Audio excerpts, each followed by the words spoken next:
William's story, the historical shell size reduction of the dog whelk across the southern UK. I am a Nucella lapillis, but my pals call me William the dog whelk. You can find me on rocky shores in temperate climates, feeding on barnacles, mussels and other species, keeping the populations down. Luckily for me, humans don't harvest me for food. However, I have a problem. Over the last 100 years, the shell size in my fellow whelks have been decreasing. Climate change is making our oceans warmer. Dog whelks mature quicker at warmer temperatures than cooler, meaning they don't have time to grow to larger sizes.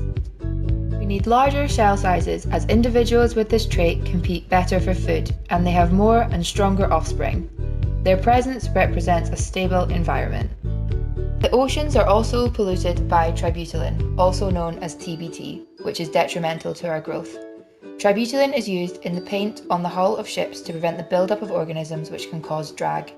It can leach out into the water and remain there for up to 30 years. TBT causes imposex, meaning females develop male characteristics, meaning there are fewer breeding pairs. This is particularly prevalent in the southern UK. In a process called calcification, some species use calcium carbonate to build their shells.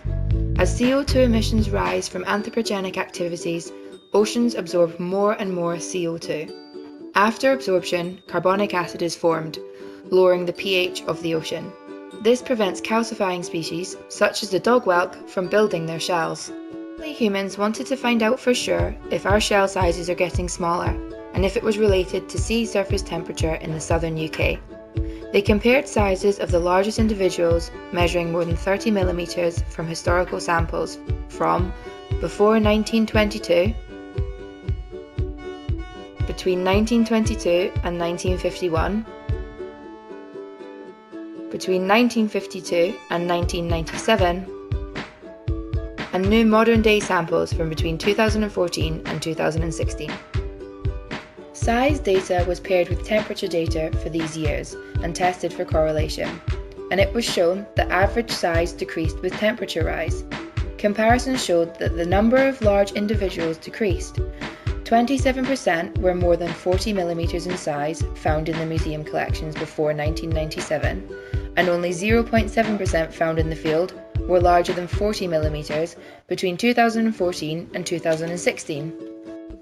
The largest shell sizes have always been found on the west coast. They have also been the shells that showed the greatest decline in size. Some areas had no dog whelks where previously there had been a population. Some had fewer numbers, but all had smaller shells. A lot of the dog whelks found showed imposex, or an all-male population, showing they were affected by the TBT. The reduction of shell sizes can affect all the rocky shore species. Smaller dog whelks will be less effective predators, which may lead to domination of prey species such as barnacles. These types of changes could affect community structure of rocky shores in the UK. Laboratory experiments could be used to estimate future effects of climate change. We should investigate further whether their size change is directly affected by the temperature change or indirectly by prey size reduction. That's all from me, William. Thank you all for listening. This was brought to you from my human friends from Group A1, Amy, Holly, Laura, David, Andrew and Beth.